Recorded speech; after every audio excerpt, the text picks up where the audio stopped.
नमस्कार विद्यार्थी मित्रांनो, स्वागत आहे तुमच्या आवड गणिताची या चॅनल मध्ये। आज आपण अत्यंत वेगळा विषय या ठिकाणी घेऊन आलेलो आहोत, कारण आपले एक विद्यार्थी मित्र आहेत, त्यांनी खूप छान प्रश्न आपल्याला कमेंट मध्ये विचारलेला होता आणि त्याचंच उत्तर आपण या ठिकाणी घेऊन आलेलो आहोत। पण त्याआधी जर तुम्ही चॅनलवर नवीन आणि पहिल्यांदाच असाल तर चॅनलला नक्की सबस्क्राइब करून बेल आयकॉन दाबा, जेणेकरून आपल्या अशाच नवीन नवीन व्हिडिओची नोटिफिकेशन तुम्हाला लवकरात लवकर मिळेल। आता प्रश्न काय आहे तो बघूया।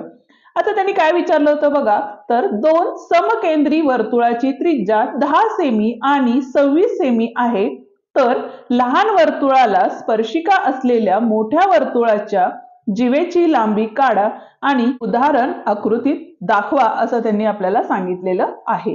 आता आपल्याला काय सांगितलेले आहेत बघा, समकेंद्री म्हणजे एकच केंद्र असणारे पण वर्तुळ किती दिलेले आहेत या ठिकाणी आपल्याला दोन वर्तुळ या ठिकाणी दिलेली आहेत, ज्याचं केंद्रबिंदू काय आहे, एकच केंद्रबिंदू आहे। ठीक आहे, पहिली गोष्ट।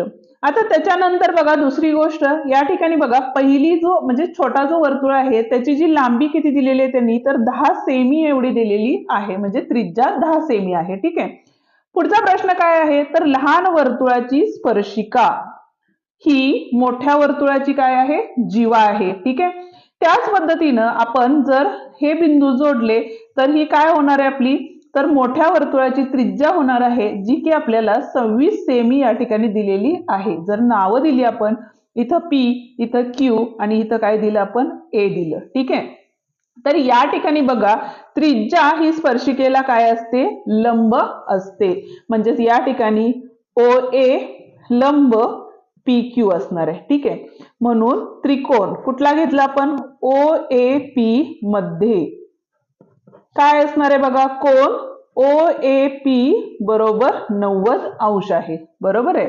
आता काय झालं या ठिकाणी बघा, तर हा जो आहे तो कर्ण झालेला आहे।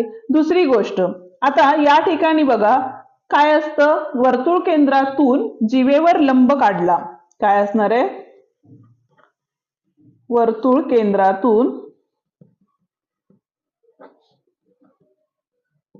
जीवेवर लंब काढल्यास जीवा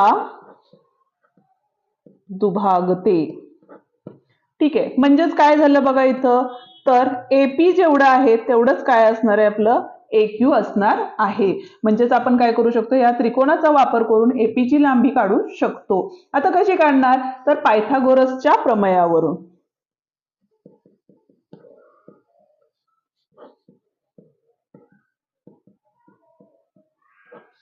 ठीक आहे, काय असतो पायथागोरसचा प्रमेय, तर कर्णाचा वर्ग हा राहिलेल्या दोन बाजूंच्या वर्गांच्या बेरजे इतका असतो। आता आपल्याला ही बाजू काढायची म्हणून आपण काय करूया, AP वर्ग बरोबर OP वर्ग वजा OA वर्ग।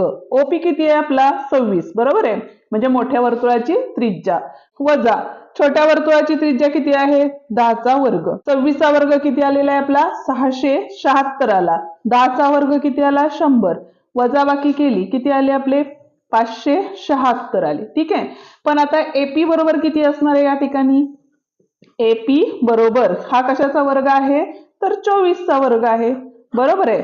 आपल्याला लांबी कशाची काढायची आहे, PQ ची काढायची आहे, म्हणजेच काय झालं बघा, AP अधिक AQ, कारण जेवढं AP आहे तेवढंच काय आहे, AQ आहे, म्हणून PQ बरोबर काय झाले 24 अधिक 24 म्हणजेच 48 सेमी काय असणार आहे, लांबी असणार आहे। ठीक आहे, खूप छान प्रश्न होता यांचा। असेच प्रश्न तुम्हालाही पडत असतील तर कमेंट बॉक्स मध्ये तुमचेही प्रश्न नक्की विचारत जा, जेणेकरून मी त्याच्यावरती व्हिडिओ बनवून तुम्हाला त्याचं एक्सप्लेनेशन देत जाईन। या ठिकाणी आपला हा व्हिडिओ संपतो। आजचा व्हिडिओ तुम्हाला कसा वाटला ते मला कमेंट करून नक्की सांगा। व्हिडिओ आवडला असेल तर व्हिडिओला लाईक, शेअर आणि कमेंट करायला विसरू नका, आणि त्याचप्रमाणे चॅनलवर नवीन आणि पहिल्यांदाच असाल तर चॅनलला नक्की सबस्क्राइब करून बेल आयकॉन सुद्धा दाबा। धन्यवाद।